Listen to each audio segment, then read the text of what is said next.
पर आपके साथ मैं अभिषेक पांडे और आज देश का सवाल में चर्चा होगी कांग्रेस के पास क्या बचा।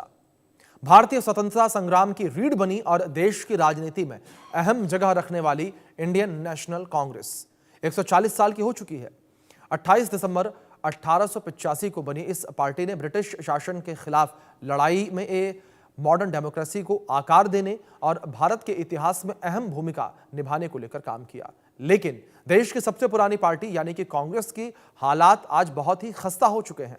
लोकसभा से लेकर विधानसभा तक के चुनावों में उसकी बुरी तरीके से हार होती जा रही है। 2024 लोकसभा चुनाव में बीजेपी को चुनौती देने के लिए इंडिया गठबंधन भी बनाया गया, लेकिन इसके बावजूद वो अपनी वापसी नहीं करा पाई। लगातार हार के कारण कांग्रेस अपना जनाधार खोती जा रही है।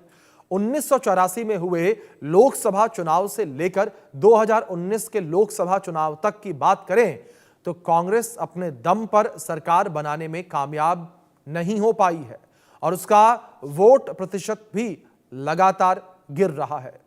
ऐसे में सवाल यहां पर यह है कि आखिर कांग्रेस को कैसे संजीवनी मिलेगी। देश की सबसे पुरानी पार्टी को आखिर क्या हो गया है, क्यों लगता है उसकी हार पर हार होती जा रही है।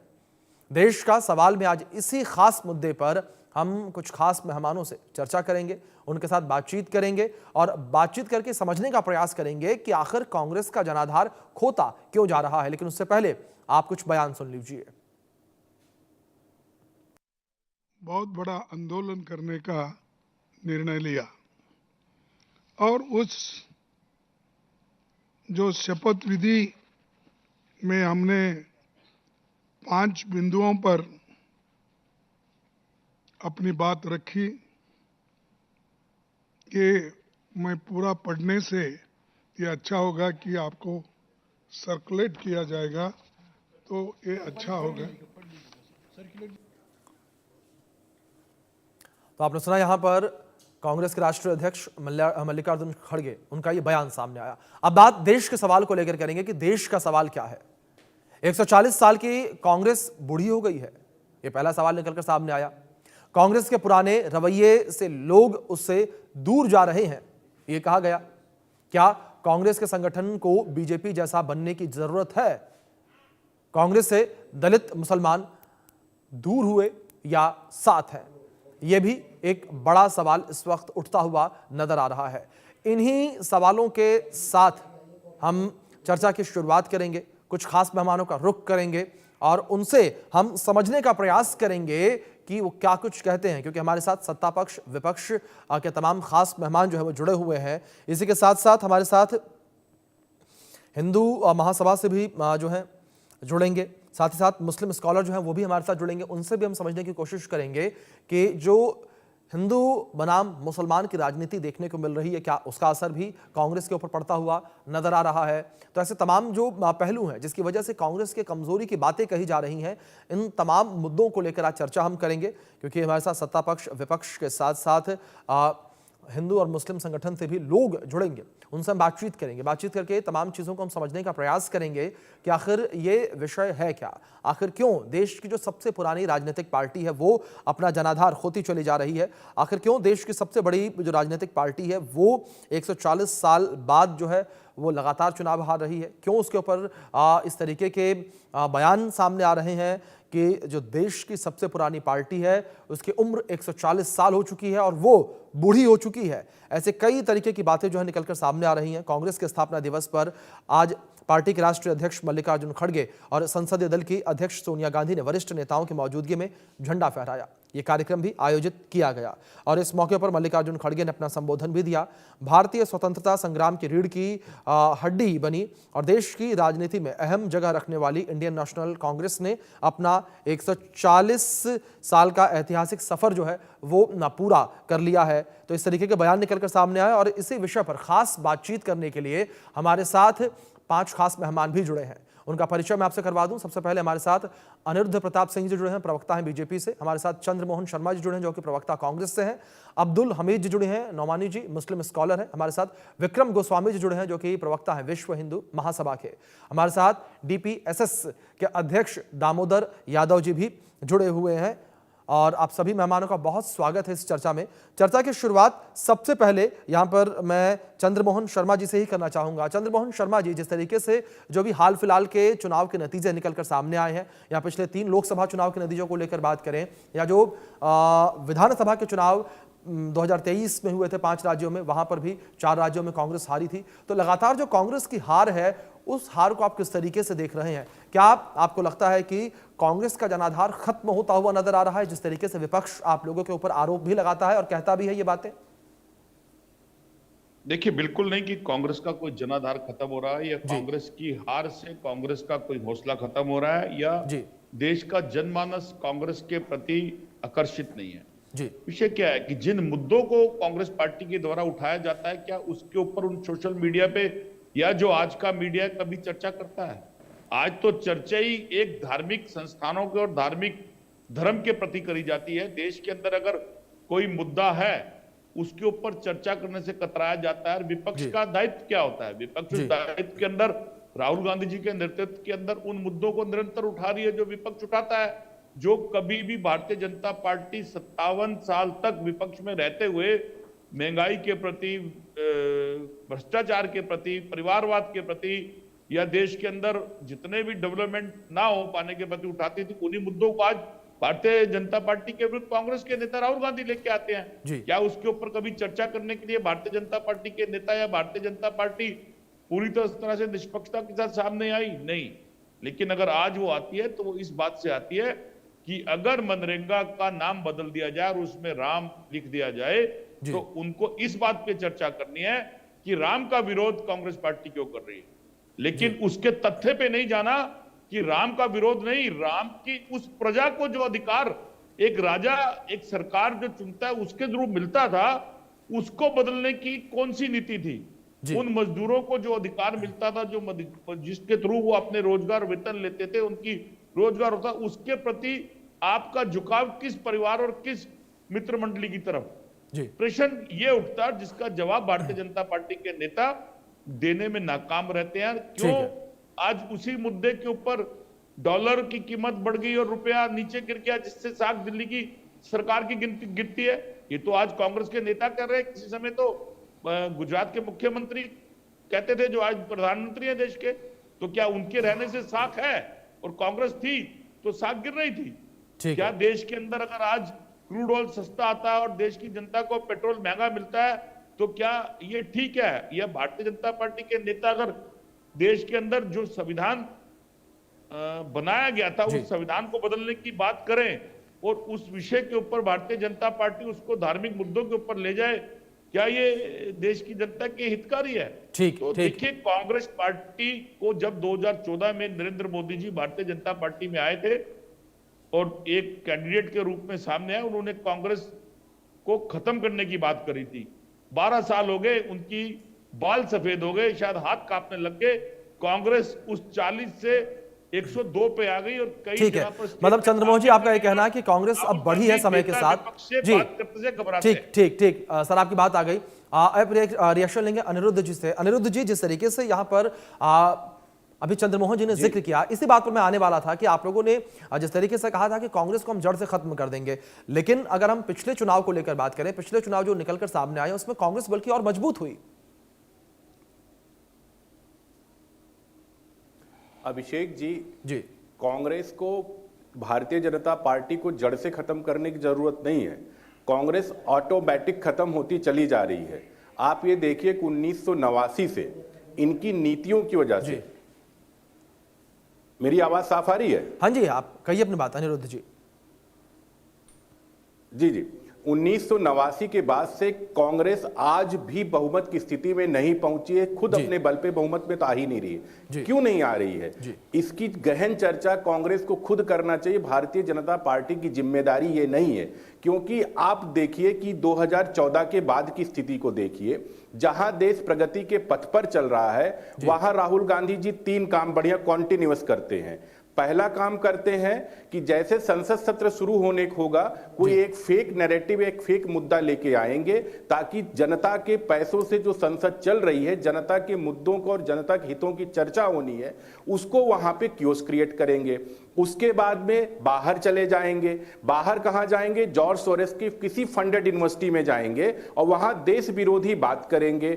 उसके बाद जैसे लौट के विदेश से आएंगे, ये मैं नहीं कह रहा हूं, भारतीय जनता पार्टी नहीं कह रही है, इनके नेता कह रहे, शशि थरूर यानी कि इनके संगत, इनके अब ये क्या कहते हैं, लेफ्ट के जो सांसद हैं जॉन ब्रिटास वो कह रहे हैं, या उमर अब्दुल्ला कह रहे हैं, अभिषेक बनर्जी कह रहे हैं, इंडिया अलायंस, इनके तमाम पार्टनर कह रहे हैं कि आपकी जो काम करने का तरीका देश विरोधी बयान देना, उसके बाद में संसद ना चलने देना, फिर लौट के आएंगे कोई न कोई कियोस्क करेंगे। 3 काम इनका, तो बताइए जनता इनको वोट कहां से देगी?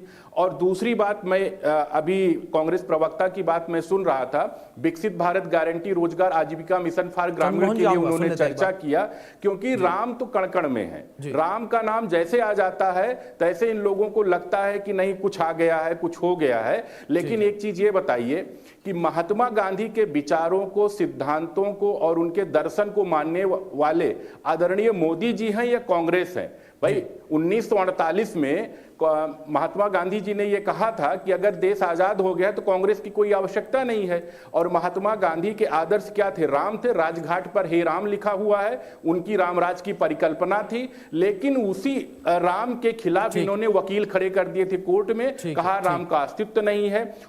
महात्मा गांधी का अगर आदर्शों को सही ढंग से पालन करने वाले तो केवल मोदी जी हैं। स्वरोजगार की बात करिए, स्वच्छ जल की बात करिए, रोजगार की बात करिए, ग्राम विकास की बात करिए, वो तो केवल मोदी जी कर रहे हैं। ठीक है अनिरुद्ध जी, आपकी बात है। ठीक है चंद्रमोहन जी, जल्दी से अपनी बात कंप्लीट करिए, इसके बाद मुझे अब्दुल जी के पास जाना और 3 मेहमान और बचे हैं। मेरे मित्र ने वैसे तो मैंने 2 बातों का जवाब देता, लेकिन मैं राम कण-कण पे उस पे जवाब देता हूं। बिल्कुल राम तो कण-कण में अनिरुद्ध जी। तभी तो आपके मेरे देश की अगर हिंदू बच्ची का बलात्कार आपके नेता करे तो आपका कण-कण बोलता नहीं, आपका रोम-रोम नहीं बोलता। अंकिता भंडारी याद है आपको? उन्माव की बेटी याद है आपको? अभी मध्य प्रदेश की एक पुत्री याद है जिसका बलात्कार करने के बाद वीडियो वायरल हो रहा है? राम कण-कण में है, रोम-रोम में है, लेकिन वो राम जो है उनका खून खोलता है जो आपको देखते हैं। चलिए ठीक है चंद्रमोहन जी, ठीक है आपकी बात आ गई। 30 सेकंड दिया सर मैंने आपको। एक रिएक्शन पहले लेते हैं सबके, ठीक है चंद्रमोहन जी, ठीक है लौटूंगा। एक रिएक्शन ले लेते हैं पहले सबके, उसके बाद मैं लौटूंगा आपके पास। अब्दुल हमीद जी, मैं आपका रुख करूंगा। अब्दुल साहब, अगर बात मुस्लिमों को लेकर करें तो यह भी कहा जाता है मुस्लिम नेताओं की तरफ से कि मुस्लिम जो है कांग्रेस से अपना भरोसा खो चुके हैं। अगर ऐसा है तो क्यों?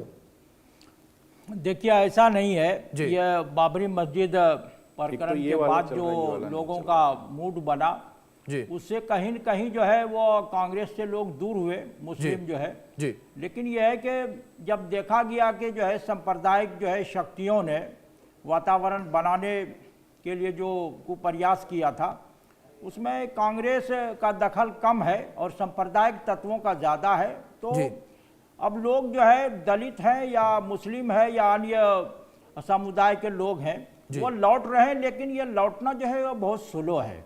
ऐसा कहना जो है कि जैसे नरेंद्र मोदी जी ने कांग्रेस मुक्त भारत की बात जो कही थी, तो हमको लगता है कि उसमें जो है उनकी बात जो है वो सही और सिद्ध जो है नहीं हो रही है। बल्कि जिस तरह लोकसभा के चुनाव में कांग्रेस की सीटें बढ़ी है, खास तौर से यूपी वगैरह में, तो आप ये नहीं कह सकते कि कांग्रेस जो है वो समाप्ति की ओर जा रही है।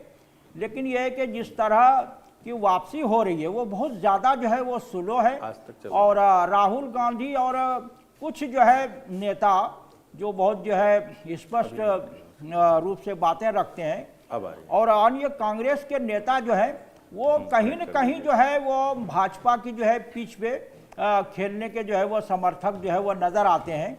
तो जब दोनों लोगों को ये लगता है कि ये जो है दोनों अलग अलग क्लियर मामला नहीं होगा भाजपा और कांग्रेस का या अन्य पार्टियों का, तब तक जो है वो कांग्रेस की तरह उस तरह वापसी नहीं होगी जो जहां तक जो है आज जो है भाजपा जो पहुंच चुकी है। दूसरी बात यह है कि जो रीजनल और क्षेत्रीय पार्टियां हैं उनका प्रभाव जो है वो कहीं न कहीं जो है वो बढ़ा है। उसकी वजह से जो है वो कांग्रेस जो है उतना जो है वो आगे नहीं बढ़ पा रही। जैसे बंगाल में तृणमूल है या बिहार में जो है जनता दल यूनाइटेड और राष्ट्रीय जनता दल है, या यूपी वगैरह में जो बहुजन पार्टी और बहुजन समाज पार्टी और समाजवादी है। तो अन्य जो है जो क्षेत्रीय दलों ने जो है आगे बढ़कर जो अपनी बात रखी है, तो उससे कहीं न कहीं जो है और मतलब अब्दुल साहब ये माना जाए कि जो कह सकते हैं कि मुस्लिम अभी भी कांग्रेस के साथ कहीं ना कहीं हैं, लेकिन यहां पर जो क्षेत्रीय पार्टियां हैं उनका वर्चस्व कह सकते हैं, उनके साख कह सकते हैं बड़ी है, इस वजह से कुछ वोट जो है वो इधर उधर जरूर हुए हैं। लेकिन विक्रम गोस्वामी जी, मैं आपका रुख करूंगा, विश्व हिंदू महासभा से महासंघ से जिस तरीके से आप जुड़े हुए हैं, एक जो आरोप कांग्रेस के ऊपर लगते हैं उस आरोप का जवाब आप ज्यादा सही तरीके से दे पाएंगे। कांग्रेस के ऊपर हिंदू विरोधी होने के आरोप सबसे ज्यादा लगते हैं, आपको क्या लगता है किस वजह से कांग्रेस के ऊपर ये आरोप सबसे ज्यादा लगाए जाते हैं? देखिए, कांग्रेस ने हमेशा से हिंदू विरोध की बात की है जी। अगर हम बात करते हैं किस तरीके से उनके विरोध के प्रकरण को देखते हैं, राम सेतु को तोड़ने की परियोजना कांग्रेस की सरकार में बनाई गई और उस पर काम किया गया। अगर हिंदूवादी संगठन एकत्रित नहीं होते तो शायद वो उस काम में कामयाब भी हो जाते। राम मंदिर का विरोध ये लोग करते हैं। उसके बाद आज एक योजना जिसका नाम परिवर्तित कर कर लोगों को अधिक लाभ देने का काम नरेंद्र मोदी जी की सरकार कर रही है, उसमें केवल राम शब्द इनको दिखता है। उससे पहले विकसित भारत जो शब्द है वो ये भूल जाते हैं कि इसमें विकसित भारत शब्द का भी इस्तेमाल किया गया है, वो नहीं देखते हैं। आज कांग्रेस अगर हास्य पर है तो वो केवल राम विरोध के चलते हैं, क्योंकि इनका जो राम विरोध है कि भगवान श्री राम के हर उस नाम से, हर उस काम से, हर उस मंदिर से विरोध करना, वो कहीं ना कहीं ये हास्य पर आने का प्रमुख कारण यही है। जिसने भी भगवान श्री राम का विरोध किया है उसका हर्ष यही हुआ है कि वो बहुत अच्छे सत्ता में एक समय तक टिके और उसके बाद आज वो इस मुकाम पर आ गए हैं कि वो सत्ता में कहीं भी नहीं है, किसी भी स्टेट में वो अपनी सरकार खुद से नहीं बना पा रहे हैं। जी ठीक है। मैं रुक करूंगा अब दामोदर यादव जी का, जो कि प्रेसिडेंट हैं दलित पिछड़ा समाज संगठन से। यहां पर दामोदर जी, एक बात जो कही जाती है कि दलित कांग्रेस से दूर हो गए, क्या लगता है आपको, क्या वजह रही दलितों के कांग्रेस से दूर होने की? देखिए पांडे जी, सबसे पहले तो मैं आपको ये बताऊं कि दलित पिछड़ा समाज संगठन के अध्यक्ष के नाते आपने इनवाइट किया है, लेकिन मैं आजाद समाज पार्टी भीम आर्मी का भी राष्ट्रीय कोर कमेटी का मेंबर हूं और चूंकि खुद पिछड़ा वर्ग का हूं और एससी के लोगों की, एसटी के लोगों की लड़ाई लड़ता हूं, उस नाते मैं ये बात जानता हूं कि मध्य प्रदेश से लेके पूरे देश में जब भी एससी एसटी ओबीसी के लोगों पे कोई भी किसी प्रकार का जुल्म जास्ती होती है तब कांग्रेस चुप रहती है। दूसरा, संविधान की किताब लेके राहुल गांधी जी जरूर चलते हैं, जगह जगह दिखाते हैं, उसके नाम पे वोट लेने का काम करते हैं, लेकिन आपने देखा होगा धीरेन्द्र शास्त्री नामक एक आडंबरी पाखंडी बाबा अभी निकले थे गैर संवैधानिक यात्रा को लेकर, जिसमें वो मांग कर रहे थे कि देश को हिंदू राष्ट्र बनाना है, तब कांग्रेस चुप रहती है, मौन रहती है ऐसे मुद्दों पे। तो संविधान को बचाने की बात हो तो कांग्रेस चुप, अल्पसंख्यकों के अधिकार की बात हो तो चुप हो जाती है कि कहीं ऐसा ना हो कि मुस्लिम का टैग हमारे ऊपर लग जाए, दलित पिछड़ों की बात हो तब कांग्रेस चुप हो जाती है। इसलिए देश की 85% आबादी का मोहभंग कांग्रेस से हो रहा है, इसलिए कांग्रेस का डाउनफॉल हो रहा है और मैं समझता हूं कि कांग्रेस में कोई सुधार की गुंजाइश अभी भी दिखाई नहीं दे रही है। इसलिए ये कांग्रेस भारतीय जनता पार्टी का मुकाबला करने में मुझे सक्षम दिखाई नहीं देती। जहां तक वो स्कीम की आप बात कर रहे थे, चूंकि मैं गाड़ी में हूं, काफी देर से रुका हुआ हूं, तो इसलिए मैं अपनी बात पूरी रख दूं कि आप एक स्कीम की बात कर रहे हैं कि उसका नाम बदल के राम रख दिया। ये बीजेपी के प्रवक्ता भी बोल रहे थे, अनिरुद्ध जी मेरे ख्याल से। देखिए, मैं बड़े स्पष्ट तौर पे कहता हूं कि राम को इस देश में मर्यादा पुरुषोत्तम भगवान के रूप में पूजा जाता और माना जाता रहा है, लेकिन अगर राम का इस्तेमाल राजनीति में होगा, अगर महात्मा गांधी का नाम बदल के नाम राम का सिर्फ इसलिए रखा जाएगा कि अब राम का तुम विरोध करोगे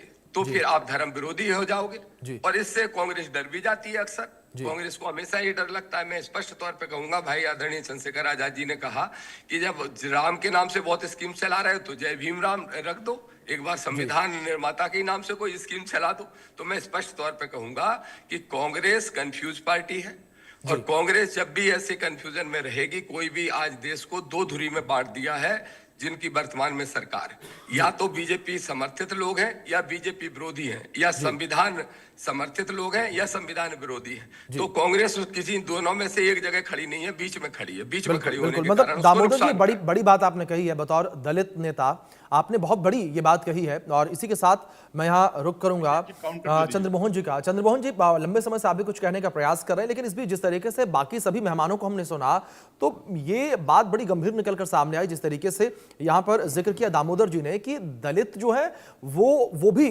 कांग्रेस से नाराज हैं। और दलितों का नाराज होना, क्या यही कारण आप मानते हैं कि इस तरीके से कांग्रेस जो है वो अपने बलबूते पर सरकार लंबे समय से केंद्र में नहीं बना पाई?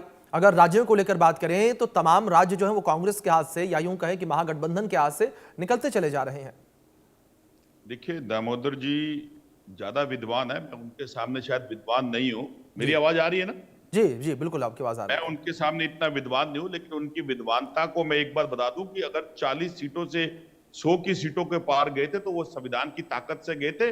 विपक्ष के नेता राहुल गांधी ने अपने हाथ में संविधान उठाकर देश के जनमानस को संविधान की वो ताकत बताया था, जिसके कारण देश के जनमानस ने भारतीय जनता पार्टी के उस आंकड़े को 240 पे बदल दिया था, जिसके अंदर वो संविधान बदलने की बात करते। तो आप ज्ञानी हैं, तो मैं आपके ज्ञान के आगे नहीं खड़ा हो सकता हूं। दूसरी बात यह है कि अगर आप कहते हैं कि जय भीम की योजना अगर हमने कमी करी है, तो आज हम अगर लड़ाई लड़ रहे हैं तो हम बाबा साहब अम्बेडकर की लड़ाई लड़ रहे हैं कि बाबा साहब अम्बेडकर का वो संविधान जिसको उन्होंने रचा था, जिससे एक गरीब और जनमानस तक उसका अधिकार जाता था, उसकी लड़ाई अगर कोई व्यक्ति लड़ रहा है तो अकेला राहुल गांधी लड़ रहा है, बिना डर और बिना प्रेशर के। दामोदर जी का ज्ञान ज्यादा है। अब आते हैं हिंदू विरोध। हिंदू विरोध ना कभी कांग्रेस पार्टी ने किया और ना कांग्रेस पार्टी करती है। अगर कांग्रेस पार्टी किसी तथ्य को कहती है तो उस तथ्य का कारण राम सेतु का जिक्र किया मेरे मित्र ने। राम सेतु के विषय में अगर बात कही जानी, वो एक देश के प्रति, देश के हर नागरिक के प्रति कही जाने की बात होती है, ताकि धर्म की। मैं ब्राह्मण हूं, हिंदू, लेकिन अगर मैं देश का नागरिक हूं तो पहले मैं भारतवासी हूं, क्योंकि मेरा भारतवासी होने का दायित्व है हिंदू, मुस्लिम, सिख, ईसाई सबके प्रति एक दृष्टिकोण रखना, ना कि अपनी विफलताओं को डाउन होते देखकर मनरेगा का नाम बदलकर राम रख देना, ताकि उस पर डिबेट हो तो हम हर उस व्यक्ति और हर उस धर्म के व्यक्ति, हर उस पार्टी को ये कहें कि ये राम विरोधी है। क्या ये विफलता नहीं है? और उसके बाद राम मंदिर के उस ताले किसने खुलवाए थे? उस परियोजना के अंदर किसने योगदान दिया था? लेकिन अगर कोई डिस्प्यूट हुआ और अगर जनमानस की बात को देखा गया तो उसका निवारण भी आया। अगर कोर्ट ने निवारण दिया और उसकी कंफ्यूजन तो आपकी साफ नजर आ जाती है। आप एक और ताले खुलवाने की बात करते हैं और वहीं दूसरी ओर कपिल सिब्बल जैसे नेताओं को, देखिए श्रीमान आप गलत कोड ना करें, तो पहले कंफ्यूजन से निकल जाते हैं, बाहर निकल लीजिए। अरे बाद में कर लेना ना यार, अब मैं भी तो सुन के कोड कर रहा हूं, एक कॉपी है मेरे पास, मैं लिख के कर रहा हूं, पढ़ा लिखा काम करिए। और उसके बाद आप विषय कॉपी की जरूरत नहीं है सर। अगर देश के जनमानस को, अगर जस का जनमानस ने समर्थन किया तो उसमें मुस्लिम वर्ग भी थे, अगर कोर्ट ने उसका समर्थन किया था। अब आती है कपिल सिब्बल की बात। कपिल सिब्बल आपको राहुल गांधी सपने में बहुत याद आते हैं आपको, लेकिन आपको सुषमा स्वराज जी के पति और उनकी पुत्री याद नहीं आती है। क्यों नहीं याद आती है? क्योंकि वो आपकी हैं। आपको अपना परिवारवाद याद नहीं आता है, दूसरे का परिवार याद आता है, क्योंकि आप भाजपा की अलायंस हैं, इसलिए। अरे देश के लिए आपके घर के, आपके बच्चे आपसे प्रश्न पूछते होंगे कि मोदी जी के आचरण के अंदर आज जिस रुपए को और जिस चमकती हिंदुस्तान को कांग्रेस ने आपके हाथ में दिया था, वो तो आपने दो बंदों के हाथ में गिरवी पकड़ा दिया। उस पे क्या आपका विश्व हिंदू दब जाता है?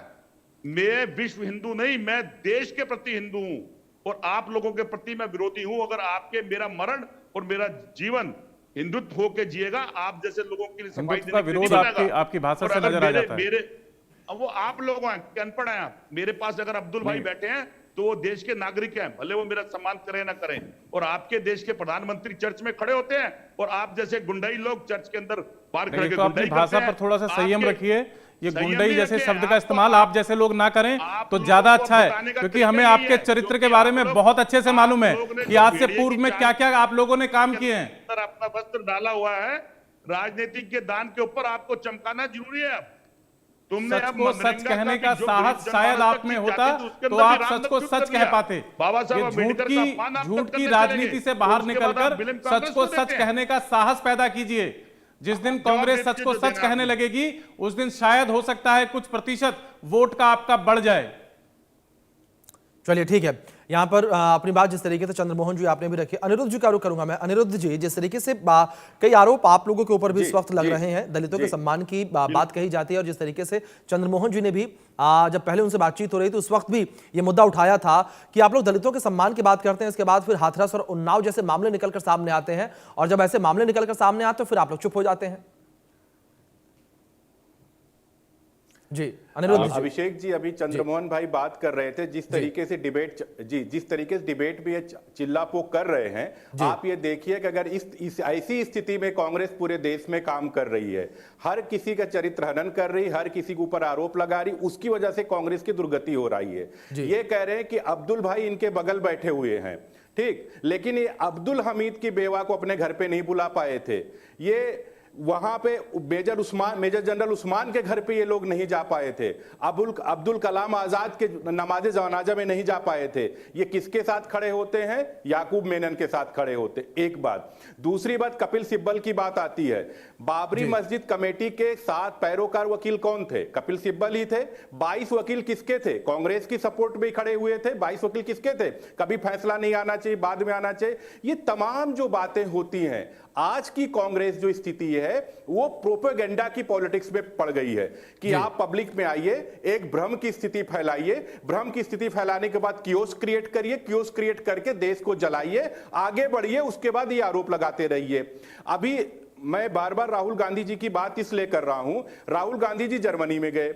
जर्मनी में पता है, सैम पित्रोदा जो इनके पिताजी के एडवाइजर थे, उन्होंने कहा कि राहुल गांधी जी की जो कांग्रेस है ये ग्लोबल एक प्रोग्रेसिव अलायंस का पार्ट है, और वो ग्लोबल प्रोग्रेसिव अलायंस जो है भारत के विरोध में तमाम दुष्प्रचार विदेशों में करती है। उसके बुलावे पे जर्मनी में गए थे, और जिस यूनिवर्सिटी में गए थे, जॉर्ज सोरेस का यूनिवर्सिटी है, जॉर्ज सोरेस के बारे में भारत विरोध सबको पता रहता है। एक बात। दूसरी बात, अगर मुझे आप 10 सेकंड का समय दें तो बीबी जी राम जी के बारे में थोड़ा बताना जरूरी है, क्योंकि ये प्लेटफॉर्म बहुत अच्छा है और कांग्रेस के लोग इसमें भ्रम फैलाते हैं। जी। जो मनरेगा था, मनरेगा के पहले नरेगा था, नरेगा के पहले क्या था? जवाहरलाल नेहरू जी के नाम पे था, लेकिन कांग्रेस के लोग ने जवाहरलाल नेहरू जी के नाम को हटा दिया। क्या जवाहरलाल नेहरू जी से इनका प्रेम नहीं था? और इन्होंने महात्मा गांधी जी का नाम कब जोड़ा? पहले जवाहरलाल नेहरू जी के नाम, फिर नरेगा के नाम, फिर मनरेगा का नाम, महात्मा गांधी का नाम जब जुड़ा, जब 2009 का चुनाव था। लेकिन आज की स्कीम जो है, परिस्थितियां क्या है, देश बदल रहा है। आज गांव के जी अनिरुद्ध जी, बात 10 सेकंड का समय दे दीजिए बस। जी बिल्कुल। आज गांव में देखिए 2025 का भारत है, जहां पे हर गांव में 2.5 लाख गांव में सड़कें पहुंच गई हैं, ऑप्टिकल फाइबर पहुंच गया है, बैंक पहुंच गई, ये सारी सुविधाएं, हर घर को नल से जल मिल रहा है। तो वहां पे और चीजों का होना आवश्यक है, लेकिन ये लोग कीपैड वाले फोन के जमाने की हमेशा बात करेंगे। आज अगर आप देखिए, ये मनरेगा स्कीम क्या थी? डिमांड टू ड्रिवन स्कीम थी, यानी कि कोई व्यक्ति अगर गांव की ग्रामीण अर्थव्यवस्था में अगर उसके पास काम नहीं होता है तो उसको 100 दिन तक का रोजगार काम मिल सकता था, यानी कि 100 दिन तक का काम दिया जा सकता था। आज वो काम बढ़ के हो गया 125 दिन तक। ये लोग कह रहे हैं कि 60 दिन, यानी कि कटाई और बुआई के समय का जो काम है, उस काम को क्या है कि लोगों से छीना जा रहा है। शरद पवार जी ने जनवरी 2011 में डॉक्टर मनमोहन सिंह जी को पत्र लिखा था, कटाई और बुआई के समय की जो समय है वो पूरा का पूरा उस समय पर मनरेगा स्कीम के थ्रू लोगों को रोजगार न दिया जाए, लेकिन आज केवल 60 दिन का समय। मैं छोटा सा एग्जांपल लूंगा, क्योंकि राहुल गांधी जी को खेत के बारे, किसान के बारे में नहीं पता। आज अगर उत्तर भारत में गन्ने की कटाई चल रही है, गेहूं की बुआई चल रही है, आलू की बुआई चल रही है, जो भाई मनरेगा में जिनके पास काम नहीं, अगर मनरेगा में जुड़े हैं, अगर उनको इन 60 दिनों में, चाहे वो धान के समय चाहे गेहूं के समय, उनको अतिरिक्त काम किसानों के यहां मिल जाता है 60 दिन का। 125 दिन काम वो मिला, 60 दिन का काम ये मिला, 185 दिन का काम मिल गया। एक बात, 60-40 को फार्मूला बताता हूं। 60-40 जितनी भी केंद्र की स्कीम चलती है उसका बेसिक परमिसेस होता है 60-40, चाहे आयुष्मान की योजना हो, चाहे योजना नल से जल की योजना हो, चाहे अमृत भारत योजना हो, सब में 60-40 होता है। 60%। मतलब अनिरुद्ध भाई, ये कहा जा सकता है कि समय के साथ बदलाव, जो आपने कहा कि समय के साथ बदलाव जरूरी था, वो बदलाव किया गया। चंद्रमोहन जी, मैं आऊंगा आपके पास। एक रिएक्शन यहां पर मैं अब्दुल हमीद जी का लूंगा, मैं लौटूंगा सर। एक रिएक्शन अब्दुल हमीद जी का लूंगा, उसके बाद मैं आऊंगा एक बार। अब्दुल हमीद जी, जिस तरीके से यहां पर कांग्रेस के पतन को लेकर बात हुई, जिस तरीके से उदित राज का बयान भी सामने आया, कांग्रेस बूढ़ी हो गई, तमाम बातें कही गई, इस बीच क्या AIMIM जैसे जो संगठन है वो जिस तरीके से खड़े हुए, जैसे आपने पहले भी बात में जिक्र किया, क्या उस वजह से कांग्रेस की विफलता जो है ज्यादा देखने को मिली? जो मुस्लिम वोट है वो ज्यादा ऐसी पार्टियों को चले गए? देखिए, वो MIM का जहाँ तक मामला है, वो भाजपा से ज़्यादा कांग्रेस, समाजवादी और राष्ट्रीय जनता दल आदि जो है पार्टियों पे हमला करते हैं। जी। और वो कहीं न कहीं जो है सांप्रदायिक जो है रुख को जो है और आयाम को देख के बात करते हैं। वो कांग्रेस जो है कमज़ोर हुई है, लेकिन ये है कि ख़त्म नहीं हुई है और सीटें घटी है, लेकिन ये जो है ख़त्म करने में जैसे कहा था नरेंद्र मोदी जी ने, वो अब तक जो है नाकाम है जी। और ये जो है ना बहुत ज़्यादा जो है वो भ्रांतियाँ और भरम जो है फैला के जो बात होती है जी। अंबेडकर के हवाले से बात करते हैं, लेकिन अंबेडकर हिंदुत्व के साथ कहाँ है जी। वो तो अंबेडकर वाग्मय में और जो रीडर्स इन हिंदुइज्म उनकी बुक है वो तो कहते हैं कि हिंदुत्व जो है समाज के लिए अभिशाप लानत है जी। तो अंबेडकर के हवाले से बात करना, इसी तरह जो गांधी जी है, गांधी जी के सामने जो है वो राम है, 10 सेकंड दीजिए। अनिरुद्ध जी सुनते एक बार, सुनते लौटूंगा जी। देखिए जी जी। ये खुद जो है नेशनल बुक ट्रस्ट ने जो है गांधी और राम के नाम से जो है अभी जो है कुछ दिनों पहले उन्होंने एक जो है बहुत मोटी सी किताब छापी है और उनकी खुद जो है हरिजन जो 27 जुलाई 1937 हरिजन में वो तो जो है रामकृष्ण को ऐतिहासिक पुरुष जो है मानते ही नहीं है, वो तो काल्पनिक मानते हैं। अब वो कहते हैं कि ये रामकृष्ण जो है ये दोषों से ऊपर नहीं है और हमारा राम जो है वो दशरथ और कौशल्या का जो है बेटा नहीं है, बल्कि हमारा राम तो वो है जो अजन्मा है। तो राम के हवाले से जो है राम की बात है, ये सारे लोग जो है धोखा दे रहे हैं समाज को। इन लोगों ने सही से जो है गांधी को नहीं पढ़ा है, क्योंकि गांधी गांधीवाद के नाम से मैंने 500 पेज की बुक लिखी है, तो हमें पता है गांधी जो है वो कभी जो है वो अयोध्या के जो है राम और दशरथ के बेटे कौशल्या के बेटे को अपना राम नहीं मानते हैं। वो उनका जो 98 जिलों में जो 98 जो है वॉल्यूम में जो गांधीवाद में है, अब्दुल जी बड़ी बात आपने कही है, ठीक है, सारी चीजें मौजूद है, ठीक है, ये बड़ी बात आपने कही है। जल्दी से मैं एक रिएक्शन यहाँ पर दामोदर जी का लूंगा, उसके बाद मैं लौटूंगा अनिरुद्ध जी के पास, उनका भी एक रिएक्शन लूंगा। दामोदर जी, जिस तरीके से बीएसपी के कमजोर होने के बाद सामने आई, कांग्रेस के कमजोर होने के बाद सामने आई, ये कहा गया कि बीएसपी के कमजोर होने के बाद और कांग्रेस के कमजोर होने के बाद जो दलित वोट है वो बीजेपी की तरफ चला गया। दामोदर जी, मैं आपसे समझना चाहूंगा आखिर ऐसी क्या वजह रही कि जो दलित वोट है वो बीजेपी की तरफ शिफ्ट हो गया? देखिए अभिषेक जी, पहली बात तो दलित वोट ना बीजेपी की तरफ गया है ना कभी जाएगा, वो संविधानवादी ताकतों के साथ रहता है। इसलिए जब बसपा कमजोर हुई तो अब भाई चंद्रशेखर आजाद जी मजबूती से खड़े हुए हैं और देश भर में आप देख रहे हो वो खुद सांसद बन गए, पूरे देश में पार्टी खड़ी हो रही है। मैं आपको स्पष्ट तौर पे कहूं, हमारा मानना है कि दलितों का और पिछड़ों के साथ जो भेदभाव कांग्रेस ने किया, पहले कभी ये दोनों ही वोट बैंक और इवन मुस्लिम वोट भी इनका आधार हुआ करते थे।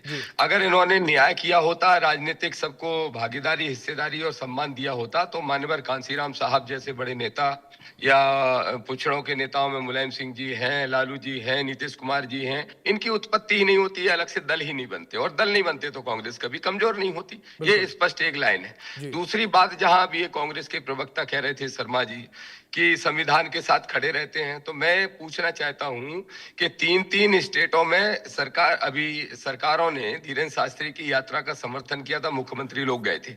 इनके पीसीसी चीफ मध्य प्रदेश के उस समय बुला के कहते हैं कि इस मुद्दे पे जो धीरेन्द्र शास्त्री वर्सेस दामोदर यादव ये चल रहा है यात्रा के संबंध में, इसमें किसी को बोलना नहीं है। आप खुद मनोज मनु जी से या किसी से पूछ लीजिएगा, आपके मध्य प्रदेश के चैनल हेड से, 1.5 महीने तक कांग्रेस का कोई प्रवक्ता इस बात पे कोई बयान देने के लिए नहीं आया, क्योंकि इनको डर लग रहा था कि हम हिंदू विरोधी घोषित ना हो जाएं। अरे भाई, हिंदू हो तो हिंदू रहोगे, मरोगे भी हिंदू बन के, उसमें जीवित हुए हो तो उसमें कोई दिक्कत नहीं है। लेकिन अगर संविधान पे आंच आ रही है तो आप नहीं बोल रहे हैं। आज ग्वालियर में बाबा साहब की स्टेच्यू नहीं लगाने दी जा रही है, रोज स्टेच्यू तोड़ी जा रही है। मैं अभी ग्वालियर ही जा रहा हूँ, दिल्ली से निकला हूँ और ग्वालियर जा रहा हूँ। कल बहुत बड़ी बैठक और प्रेस कॉन्फ्रेंस वहां रखी है, तब भी कांग्रेस चुप है। तो ये कैसे संविधानवादी लोग हैं, कैसे अंबेडकर प्रेमी लोग हैं, ये इनको सोचना चाहिए। इसी वजह से इनका नुकसान हो रहा है। भारतीय जनता पार्टी को तो संविधान, दामोदर जी बड़ी बात आपने कही है, ठीक है, आपने बड़ी बात ये कही है। अनिरुद्ध जी से मैं एक रिएक्शन लूंगा इस पर, जिस तरीके से काल्पनिक राम का जिक्र अब्दुल हमीद जी ने किया, लेकिन इससे पहले हम अपने दर्शकों को सुनवा देते हैं। दिग्विजय सिंह और शशि थरूर का बयान सामने आया, क्या उन्होंने कहा, सुनिए। Whatever I had to say, I said already. And please understand one thing. For 50 years, I've been in the Congress party. And I have fought these communal forces wherever I was there. Whether in assembly or parliament or in the organization. मेरा इन लोगों से बुनियादी विवाद है, विचारधारा का विरोध है, इसलिए मुझे इसमें कहीं कोई दिक्कत नहीं है। हाँ, मैं पूरी तरीके से इन विचारधारा के लोगों से लड़ता आया हूँ, लड़ता रहूंगा। ऐसे नहीं बोला था यार। तो आप लोग जब प्रश्न करेंगे आप मुझे सुन लीजिए, आप इंटरव्यू के कॉन्टेक्स्ट में सुन लीजिए। सर, आज लीडर कांग्रेस के दिग्विजय सिंह के बयान को बैकअप कर रहे हैं, सपोर्ट कर रहे हैं। जी, मैं भी चाहता हूं कि हमारे संगठन जरा सा मजबूत हो और हमारे संगठन के अंदर तो डिसिप्लिन होना ही चाहिए, तो लॉजिकल है। तो ये लेकिन दिग्विजय सिंह साहब अपने आप बोल सकते हैं ना, उनसे पूछिए। बात यहां पर दिग्विजय सिंह के इस ट्वीट को लेकर, उस पोस्ट को लेकर हो रही है जिसमें उन्होंने आरएसएस और प्रधानमंत्री नरेंद्र मोदी की एक पुरानी फोटो शेयर की थी, जिसमें उन्होंने बीजेपी की, पीएम मोदी की, आरएसएस की कहीं ना कहीं तारीफ की थी, जिसको लेकर काफी ज्यादा राजनीतिक हलचल जो है वो भी पैदा हुई थी। लेकिन अनिरुद्ध जी, सबसे पहले मैं आपसे रिएक्शन चाहूंगा इस पर, जिस तरीके से अब्दुल हमीद जी ने जिक्र किया। आप लोग भगवान राम को महात्मा गांधी से जोड़ते हैं, राष्ट्रपिता से जोड़ते हैं, लेकिन अब्दुल हमीद जी ने जिक्र किया, हवाला दिया अपनी 500 पेज की किताब का, रिसर्च करके उन्होंने 500 पन्नों की किताब लिखी है, और जिस तरीके से उन्होंने गांधी जी पर रिसर्च की उसमें यह पाया कि महात्मा गांधी के जो राम थे वो भगवान राम नहीं थे, उनके काल्पनिक राम थे।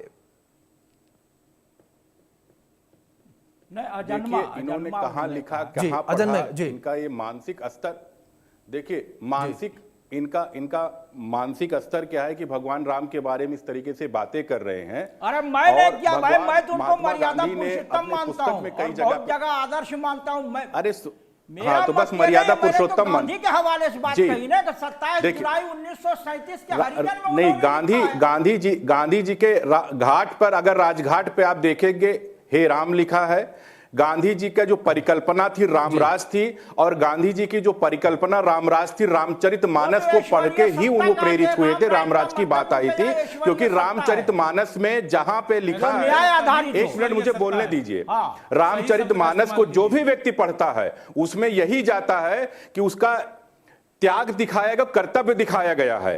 कर्तव्य यह है और त्याग दिखाया गया कि राजा का प्रजा के प्रति, प्रजा का राजा के प्रति, माँ का बेटा का, बेटा के माँ का, पति का पत्नी का, पत्नी के पति का, भाई का भाई से, उसमें कर्तव्य और त्याग दिखाया गया है।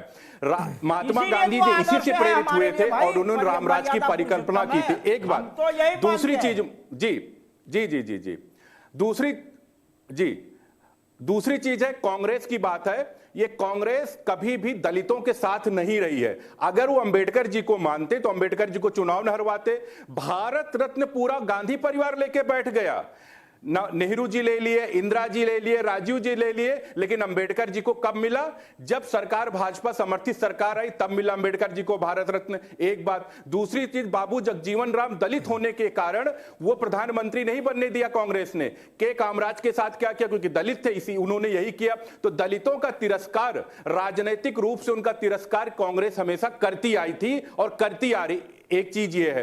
दूसरी चीज, मैं बार बार ये कह रहा हूं कि राम जहां पे होंगे, राम हमेशा दलित, वंचित, शोषित हर समाज के व्यक्ति को साथ लेके चले हैं। तो जहां राम होंगे वहीं दलित होगा, वहीं वंचित समाज होगा, वहीं शोषित समाज होगा और वहीं प्रफुल्लित होगा, वहीं बढ़ेगा। चाहे आप वाल्मीकि को लेके देख लीजिए, रत्नाकर वाल्मीकि बनते हैं, चाहे निषाद राज को देख लीजिए, चाहे अहिल्या जी को देख लीजिए, कोई भी हो, समाज में दलित, वंचित, शोषित समाज जो हमेशा राम के साथ चला है। और कांग्रेस का पतन इसीलिए होता जा रहा है कि हमेशा राम का विरोध, हिंदू का विरोध, लोगों के बीच में भ्रम की स्थिति पैदा कर देना, आज भी उसी स्थिति में जी रहे हैं। मुझे लगता है कि Rahul Gandhi ji leader of opposition, एक लीडर ऑफ प्रोपेगेंडा है। अनिरुद्ध जी, जिस तरीके से आपने हिंदुओं के विरोध का जिक्र किया, इसी के साथ मैं विक्रम गोस्वामी जी का रुख करूंगा। विक्रम जी, नहीं, गलत बात, मेरा नहीं सर, देखिए विक्रम जी से भी रिएक्शन नहीं आया। चंद्रमोहन जी, मैं आपके पास आऊंगा, लौटूंगा एक मिनट का समय दीजिए। चंद्रमोहन जी, एक रिएक्शन ले लेते हैं, मैं आप ही के पास आऊंगा। चंद्रमोहन जी एक सेकंड, अभी मैंने क्रॉस क्वेश्चन किया था, एक बार विक्रम जी का रिएक्शन आने दीजिए, मैं आऊंगा आपके पास। विक्रम जी, जिस तरीके से यहाँ पर हम बात यहाँ हिंदुओं को लेकर हो रही है, हिंदुओं पर हो रहे अत्याचारों को लेकर हो रही है, क्या आपको ऐसा लगता है कि अगर हम यहाँ कंपेरिजन करें कांग्रेस राज को लेकर, जो 2014 से पहले 2004 से 2014 तक कांग्रेस की सरकार रही या उससे पहले की सरकार रही, उसको लेकर, और अभी जो पिछले 11 साल से बीजेपी की सरकार है, इसको अगर कंपेयर किया जाए, तो क्या आपको लगता है कि जो हिंदुओं की आवाज थी वो उस समय यानी कि कांग्रेस के राज में दबाई गई, और बीजेपी के राज में जो हिंदुओं की आवाज है उसे बढ़ चढ़ कर उठाया जाता है? बिल्कुल ठीक बात है ये। आज वर्तमान की स्थिति देखते हैं, आज वर्तमान की सरकार में अगर हम देखते हैं तो जो सांप्रदायिक दंगे पूर्व में हुआ करते थे, जो पूर्व की सरकारें थी जिसमें सांप्रदायिक दंगे बहुत ज्यादा संख्या में होते थे, हिंदुओं को पलायन करने पर मजबूर कर दिया जाता था। ऐसे क्षेत्र जहां पर एक विशेष संप्रदाय के लोग अधिक होते थे, हिंदुओं को मजबूरन अपना धर्म छोड़कर दूसरे धर्म में परिवर्तन करना पड़ता था या फिर वो क्षेत्र छोड़कर जाना पड़ता था।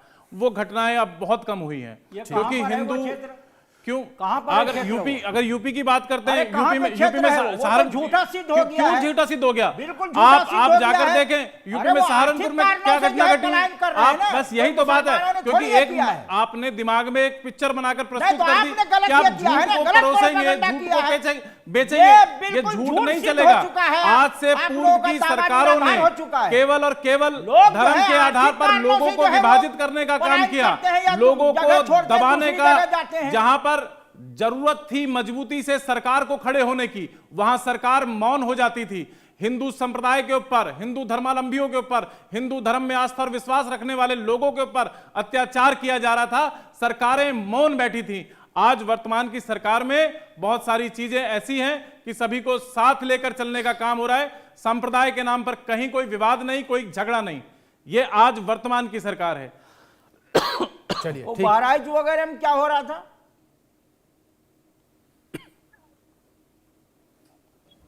ठीक है ठीक है विक्रम जी, जिक्र किया जिस तरीके से, यहाँ पर चंद्रमोहन जी का आरोप करूंगा। चंद्रमोहन जी, आप भी लंबे समय से कुछ कहने का प्रयास कर रहे थे सर, प्लीज अपनी बात कंप्लीट करें। देखिए, मुझे समय दीजिएगा, मुझे सबकी बातों को करना। सबसे पहले मैं आपके मित्र की जवाब देता हूं कि वो ये कह रहे हैं कि सबको साथ लेने का काम भारतीय जनता पार्टी कर रही है, इसका जवाब दे दीजिएगा। जी,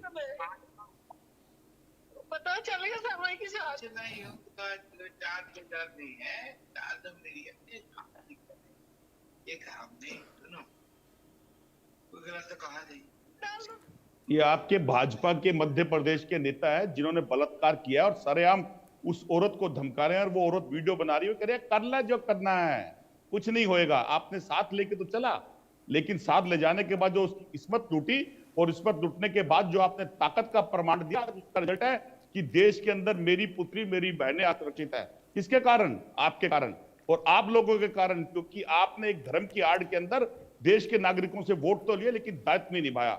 अगर दायित्व निभाया होता, आपकी कमजोरी नहीं है, आपका तो दिमाग का खेल है, क्योंकि आप देश से बाहर जाएंगे, महात्मा गांधी के ऊपर नंदवंतट होंगे 90 डिग्री के ऊपर, देश के प्रधानमंत्री और आपके नेता नतमस्तक होंगे, हार चढ़ाएंगे, फिर यहाँ आएंगे तो आपके जो पुराने महात्मा गांधी का अस्तित्व तो पहचाना जाता है हे राम से। आज राजघाट पर जाएंगे, वहां पर हे राम लिखा हुआ है।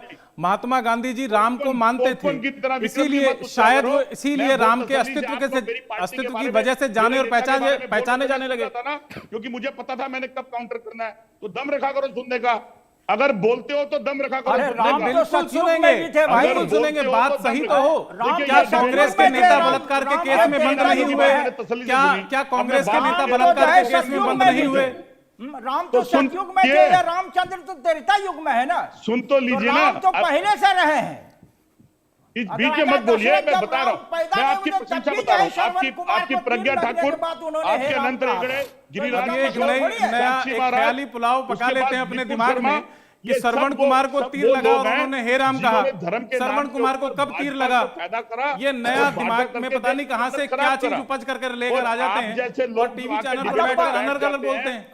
श्रवण कुमार को कौन सा तीर लग गया? परशुराम भी तो थे ना, परशुराम का तो असल नाम राम ही था। देश के प्रधानमंत्री है मेरे, लेकिन उनके रहते हुए जिसकी इस्मत लुट जाती है, उसके संस्कार की जगह नहीं मिलती, उसको मिट्टी की तरह एक अंकिता भंडारी, जिसके लिए जिस विषय में आपको जानकारी ना हो उस विषय में बाद में रखा गया। परशुराम नाम है, पूरा नाम है परशुराम, आपको पता नहीं, आपको अधूरा ज्ञान लेकर आ जाते हैं। फरसा उन्होंने उठा लिया तब उनका परशुराम नाम रखा गया। देखिए ये मित्र क्या करते हैं, केवल झूठ और केवल झूठ, ये सिर्फ कांग्रेस की भाजपा ज्ञान लेकर आ जाते हैं। जिस राम से आपका सरोकार नहीं, जिस राम को आप मानते नहीं, जिस राम में आपकी आस्था नहीं, जिस राम को आपने पढ़ा नहीं, उस राम को आप क्या जानेंगे? बोला था अब आपने बोला कि श्रवण कुमार को तीर लग गया, श्रवण कुमार को तीर मार दिया आपने, अब कह रहे हैं कि राम पहले नहीं। देखिए यहाँ पर एक बात तो मुझे बीच में करनी पड़ेगी, अगर आप लोग फिर बायस्ड कहते हैं। अब्दुल हमीद जी बिल्कुल ठीक कह रहे हैं। जिस तरीके से श्रवण कुमार जी को लेकर बात करें, वो अपने माता पिता को लेकर जिस तरीके से जा रहे थे, राजा दशरथ भी उस वक्त उसी जंगल में मौजूद थे। उन्हें लगा कि कोई हिरण चहलकदमी कर रहा है, शिकार पर निकले थे वो। उन्होंने दशरथ थे वो, राजा दशरथ थे। राजा सुनिए ये 10 सेकंड मैं लूंगा, 1 सेकंड 10 सेकंड मैं लूंगा। ये कथा मैं बता दूं, राजा दशरथ को लगा कि हिरण है, उन्होंने बाण चलाया, बाण जाकर जो है श्रवण जी को लगा, उनकी मृत्यु हो गई। और उसी वक्त उनके जो अंधे माता पिता थे, उन्होंने श्राप दिया राजा दशरथ को कि जाओ, जिस तरीके से हम अपने पुत्र के वियोग में आप जिएंगे, ठीक उसी तरीके से तुम्हारा पुत्र होगा, उसके वियोग में तुम रहोगे। फिर ये पूरी रामायण की कहानी बन के आती है, जिस तरीके से राजा दशरथ भगवान राम का वियोग करते करते हे राम कहते कहते वो परलोक सुधार जाते हैं। ये कहानी थी। खैर, इसी के साथ कुछ बाइटें और हैं, यहां पर कुछ और बयान निकलकर सामने आए कांग्रेस नेताओं के। सचिन पायलट क्या कुछ कह रहे हैं, सुनिए एक बार। स्थापना दिवस हमारी पार्टी का है और दुनिया में मुझे लगता है सबसे पुरानी और सबसे व्यवस्थित हमारी पार्टी है। स्थापना दिवस पर हम दोबारा संकल्प लेंगे पूरे देश में कि कांग्रेस के जो मूल सिद्धांत और विचार थे उसको और हम लोग कैसे व्यापक बना सकते हैं। मैं मानता हूं कि आज हम लोगों को प्रण लेना है और देश में तमाम चुनौतियां हैं। आप जानते हैं जो नरेगा को उन्होंने खत्म करने की एक साजिश रची है, उसके खिलाफ पूरी कांग्रेस पार्टी आज से ही हम लोग अपना अभियान पूरे देश भर में चलाएंगे। और बाकी जो चुनौतियां हैं उनको हम सामना करेंगे और कोर्ट्स में जो केस हैं उस पर मजबूती से अपना पक्ष रखेंगे। बिल्कुल नहीं, कांग्रेस पार्टी पूरी एकजुट है और आज देश को जरूरत है एक मजबूत विपक्ष की, कांग्रेस की, इंडिया अलायंस की। हम लोग मिलकर काम करें। हमारा उद्देश्य यही है कि संगठन को मजबूत करें और उसके माध्यम से जो चुनाव आने वाले हैं, अगले राज्यों में आने वाले हैं, लोकसभा चुनाव आएंगे, उसके लिए हम पूरी तरह तैयार हैं। और कांग्रेस में किसी को कोई मतभेद नहीं है, लेकिन ये है हमारी पार्टी में अपने विचार रखने की हमको छूट है। जैसे दिग्विजय सिंह का बयान था कि पार्टी के और फिर उस पर लगातार बहुत सारी प्रतिक्रियाएं आई। बीजेपी कह रही है कि कैसे वो आरएसएस का वो बड़ाई कर रहे हैं। नहीं, ऐसे नहीं किया उन्होंने, वो गलत ले लिया गया। और ये राहुल जी पहले दिन से बोल रहे हैं कि हमें बूथ लेवल पे संगठन करना है, हमें हर जगह पे संगठन स्ट्रांग करना है। राहुल जी बोलते तो आप नहीं लेते, दिग्विजय सिंह जी बोलते तो आप मुझे पूछ रहे हैं। हम सभी एक ही मत के हैं, एक ही हम अनुमान निकालते कि हमारा संगठन जब तक मजबूत नहीं होगा तो तब तक हम व्यर्थ लड़ाई लड़ना नहीं चाहते हैं। और उसी के कारण हम हमारे स्टेट, जैसे मेरा स्टेट हिमाचल मुझे दिया है, सौंपा गया, हम वहाँ शुरू कर दिए हैं। बहुत बहुत शुक्रिया मैम बात करने के लिए। तो ये थी रजनी पाटिल जी, जिन्होंने साफ तौर पे कहा कि कांग्रेस के जितने भी वरिष्ठ नेता हैं उन सब का एक ही मकसद है, आखिर संगठन को कैसे मजबूत किया जाए। विजय राजू शर्मा के साथ आनंद सिंह, ITV नेटवर्क, दिल्ली। देखिए, बात यहाँ पर कांग्रेस की कमजोरी को लेकर हो रही है। कांग्रेस नेताओं के द्वारा कहा जा रहा है कैसे कांग्रेस को मजबूत किया जाए, और लगातार चर्चा में खास मेहमान भी हमारे साथ बने हुए हैं। और जल्दी से चंद्रमोहन जी, आपका एक रिएक्शन इस पर चाहूंगा मैं। जिस तरीके से अभी बात जो है कहीं से कहीं और पहुंच चुकी थी, अपनी बात प्लीज आप कंप्लीट करें, इसके बाद मैं लौटूंगा सर आपके पास भी। जी बिल्कुल। आज मनरेगा के विरोध में 5 जनवरी से कांग्रेस पार्टी का एक ऐसा अधिवेशन चलेगा जो जनमानस तक पहुंचेगा और संगठन लेवल और बूथ लेवल तक कांग्रेस पार्टी अपने कार्य प्रणाली पर राहुल गांधी जी के नेतृत्व में एक नई कांग्रेस ऊर्जावान होकर सामने आ रही है। वो भाजपा की तरह नहीं है कि अगर उनका एक कार्यकारी अध्यक्ष बनाया जाए जिसका अता पता ही ना हो, और इस तरह से बनाया जाए कि 2 व्यक्तियों की चले और कोई बोले ना। क्योंकि अगर पुराना अध्यक्ष था और अगर गृह मंत्री पकड़ के हाथ कैमरे, अभिषेक जी मुझे समय दीजिएगा,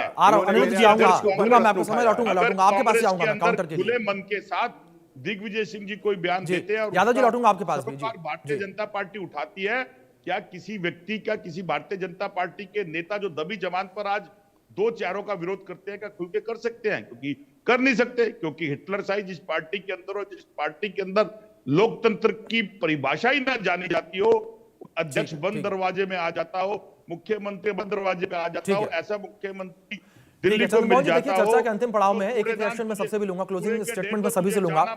ठीक है, बात आपकी आई, ठीक है, बात आपकी आई। मैं अनिरुद्ध जी आपका रुख करूंगा, जल्दी से प्लीज 30 सेकंड के अंदर अपनी बात कंप्लीट करिएगा संक्षेप में, क्योंकि और मेहमानों से भी मुझे अंतिम कमेंट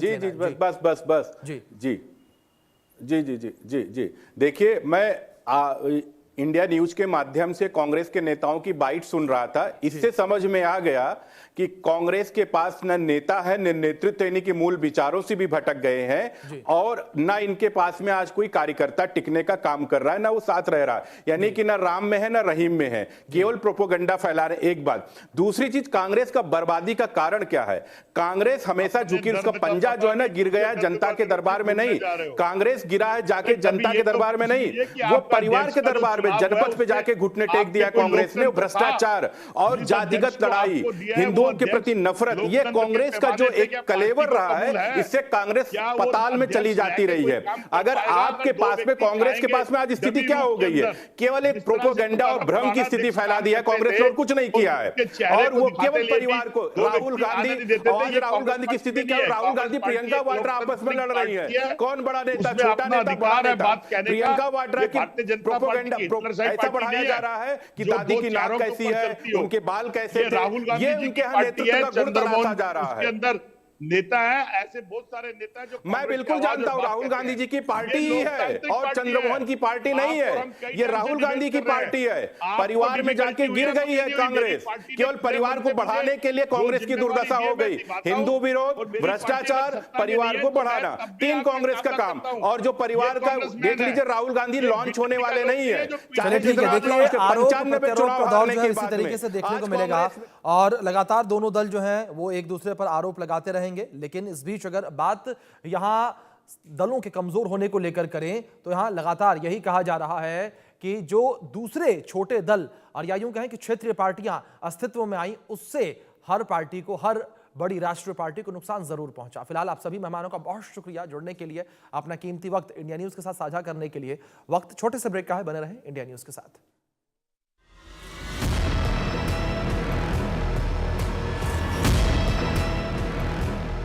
अब आया